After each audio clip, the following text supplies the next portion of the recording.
Have you ever noticed how men are often told the same tired story? If your energy is falling, it's just age. If your sleep is broken, it's just stress. If your motivation is lower, it's just getting older. If your erections are less reliable, well, that's just what happens after 50. But what if that explanation is too lazy? What if, in some cases, the issue is not simply age itself, but the slow breakdown of the systems that make men feel strong, rested, clear-headed, and sexually confident in the first place? Because here's what most men never hear clearly enough. Your body does not lose performance all at once. It loses it in layers. First, your sleep gets lighter. Then your recovery gets weaker. Then your stress stays elevated longer than it should. Then your energy becomes less stable. Then your workouts feel harder. Then your mood starts flattening. Then intimacy becomes unpredictable. And when those things pile up together, many men assume testosterone is the entire story. Sometimes it is part of the story, but sometimes the bigger issue is that the systems supporting testosterone, blood flow, nerve function, and sleep are no longer working the way they used to. One of the most overlooked nutrients in that conversation is magnesium.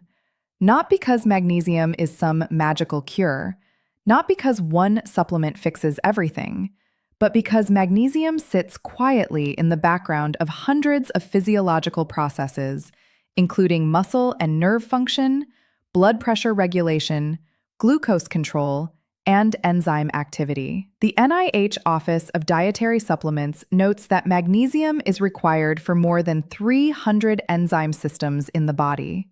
That matters, because when a nutrient touches that many systems, even a mild shortfall can show up in ways that feel unrelated. Poor sleep, tension, irritability, lower recovery, muscle tightness, fatigue, and in some men, weaker sexual function. So today, I want to do something a little different. Instead of repeating the usual sensational line that one missing mineral is destroying men's testosterone, let's take a more honest route. Let's break down what magnesium can plausibly help with, what the evidence actually suggests, what it probably cannot do on its own, and how men over 50 can use this information intelligently. Because the real goal here is not hype. The real goal is getting your body back into a state where it can actually function the way it was designed to function. A lot of men do not walk around saying, "I think I have a magnesium issue." That is not how this shows up. Instead, they say things like, "I'm tired but wired. I can fall asleep, but I don't stay asleep. I wake up and don't feel restored. My mood is flatter than it used to be. My body feels tight. My stress hangs around too long. My sex drive isn't what it was. My erections are less dependable. I just don't feel like myself." The problem is that none of those symptoms point neatly to one cause, and that's exactly why so many men miss the pattern. Erectile function is not just about desire. Testosterone is not just about masculinity. Sleep is not just about closing your eyes for 7 hours. These systems are connected. Sleep affects hormone signaling. Stress affects sleep. Vascular health affects erections. Metabolic health affects vascular health. Nervous system balance affects arousal, recovery, and sleep depth. And magnesium sits somewhere inside that entire web. That does not mean every man over 50 is deficient. It does mean that magnesium status is one of the simpler, lower cost, lower drama things worth paying attention to before jumping straight to extreme conclusions. Because if you are trying to improve male vitality while ignoring sleep quality, vascular function, diet quality, medication effects, and mineral intake, you are trying to build a house on a weak foundation. Let's talk about the part many men care about most, even if they don't always say it directly: erections. An erection is not just a hormone event, it is a vascular event. That means blood vessels, endothelial function, smooth muscle relaxation, nerve signaling, and nitric oxide all matter. Erectile dysfunction is widely understood as a condition closely tied to vascular and endothelial health, especially in older men and men with cardiometabolic risk factors. This is one reason ED can sometimes be an early warning sign, not merely a bedroom problem. If blood vessels are stiff, inflamed, damaged, or not responding properly, performance suffers. That is why men sometimes get misled when they focus only on testosterone. You can have a hormone conversation all day long, but if circulation is compromised, stress is high, sleep is poor, and the endothelium is unhealthy, you are still going to struggle.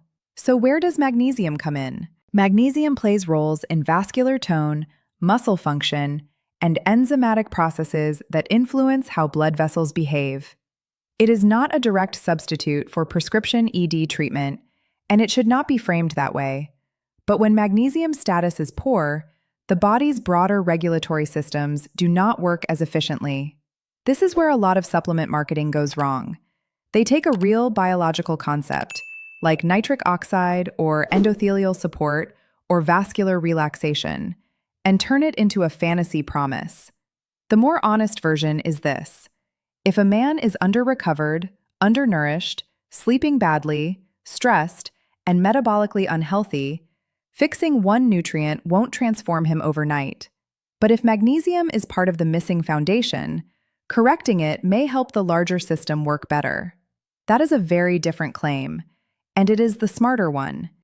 Here is where magnesium becomes more interesting, not because it is sexy, but because sleep is the master lever that men often underestimate. Many men chase libido before they fix sleep. They chase testosterone before they fix sleep. They chase energy drinks before they fix sleep. And then they wonder why nothing holds. There is a growing body of literature suggesting magnesium status is associated with sleep quality, and some clinical evidence suggests magnesium supplementation may help insomnia symptoms in certain adults, especially those with sleep complaints or low baseline magnesium status. But the evidence is not uniform, and not every study shows a dramatic effect. That nuance matters, because it means magnesium is not a guaranteed sleep hack, but it also means it should not be dismissed. If your nervous system is too revved up, if your muscles feel tense, if stress lingers into the evening, and if your sleep is shallow, magnesium may be one of the factors worth evaluating. Why? Because the male body does not regenerate well when sleep quality is poor. Sleep is when recovery chemistry happens. Sleep is when your nervous system shifts gears. Sleep is when inflammation regulation improves. Sleep is when hormonal patterns stabilize. So even if magnesium's biggest practical effect for some men is simply helping them sleep better, that alone can create second-order benefits: better energy, better mood, better patience, better training recovery, and sometimes better sexual confidence. That is one of the biggest mistakes men make with supplements. They only respect direct effects. They ignore indirect effects. But indirect effects can be powerful. A man who sleeps deeply for the first time in months may not just notice sleep. He may notice more stable morning energy, less irritability, fewer cravings, better motivation, better libido, better erection reliability. Not because magnesium is a miracle, but because recovery changes everything downstream. Now let's address the headline everyone clicks on. Does magnesium boost testosterone? The evidence here is more measured than internet thumbnails suggest. There are studies showing associations between magnesium status and anabolic hormones in older men, and there are some studies suggesting magnesium supplementation may increase testosterone in specific contexts. But association is not causation, and not every man will see a meaningful hormonal rise from magnesium alone. So the mature answer is, magnesium may support an environment in which healthy testosterone regulation is more likely. That is different from saying it is a guaranteed testosterone booster. And honestly, that distinction is what separates serious health education from supplement hype. Think about it this way.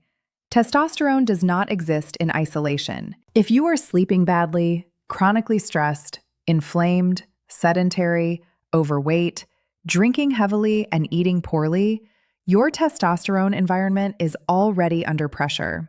If magnesium helps improve one or more of those upstream conditions, especially sleep quality or nervous system balance, then yes, it may support better hormonal function indirectly, and perhaps directly in some cases. But if your expectation is that magnesium by itself will override years of poor metabolic health, low fitness, alcohol excess, sleep apnea, and high visceral fat, you are expecting a screwdriver to rebuild an entire house. That is not how biology works. Why does this topic land harder after 50? Because with age, the margin for error gets smaller. When you're younger, you can sometimes get away with sloppy habits for longer. Less sleep, more alcohol, more stress, poorer food quality, random supplement use, no consistent bedtime, too little movement. But after 50, the body often becomes less forgiving. And there is another uncomfortable truth here. Many men over 50 are not dealing with just one thing. They may be managing blood pressure, blood sugar, belly fat, medication side effects, inflammation, stress, reduced exercise, possible sleep apnea, subtle depression, lower relationship confidence. That's why it is so important not to reduce every symptom to testosterone alone. In fact, erectile dysfunction itself is often multifactorial and can reflect cardiovascular risk, metabolic disease, neurological issues, medication side effects, and psychological factors. So when a man says, "I don't feel like myself anymore," the right response is not, "Here, take this one miracle mineral." The right response is, "Let's look at the whole pattern. Magnesium may matter, sleep may matter, vascular health may matter, medication interactions may matter, kidney function may matter, diet may matter, stress may matter a lot." That is a far better lens. Now let's get practical. One thing the original style of content gets right is this: form matters. The NIH notes that different magnesium preparations differ in bioavailability and tolerability. Some forms are better absorbed than others, and some are more likely to cause gastrointestinal side effects. That means buying the cheapest bottle and assuming all magnesium is the same is not a great strategy. Many people talk about magnesium glycinate, citrate, oxide, threonate, and others. A few general principles. Magnesium oxide often gets criticized because it tends to be less well absorbed and is more commonly associated with GI issues. Magnesium glycinate, or bisglycinate, is often favored by people who want something gentler and potentially more compatible with evening use.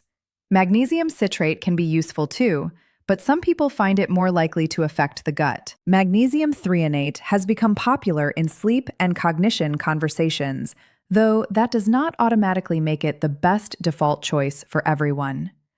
Some recent research suggests it may improve sleep-related outcomes, but this is still a developing area. The best choice is not always the most hyped choice. The best choice is the one that works for your body, fits your budget, does not upset your stomach, and supports the goal you actually have. This is one of the biggest upgrades I would make to the original idea. Do not treat magnesium like a lone hero. Treat it like part of a nighttime system. Because many men sabotage the benefit of even a good supplement with terrible sleep behavior. They take a calming supplement, then scroll their phone in bright blue light, stay mentally stimulated, eat too late, keep the room warm, drink alcohol to relax, wake up dehydrated, and then say the supplement didn't work. That is like watering one corner of a plant while setting the rest of it on fire. If sleep is the target, then create a real pre-sleep transition.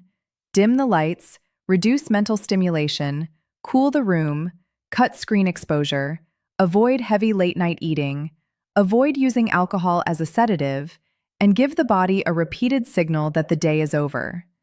That is where magnesium can make more sense, not as an event, as part of a rhythm. And rhythm matters more with age. The body loves repeated cues. A calmer evening becomes better sleep. Better sleep becomes better recovery. Better recovery becomes better morning energy. Better morning energy becomes better movement and better mood. And that starts feeding back into sexual health, confidence, and resilience. Now, let me be very clear about what not to do.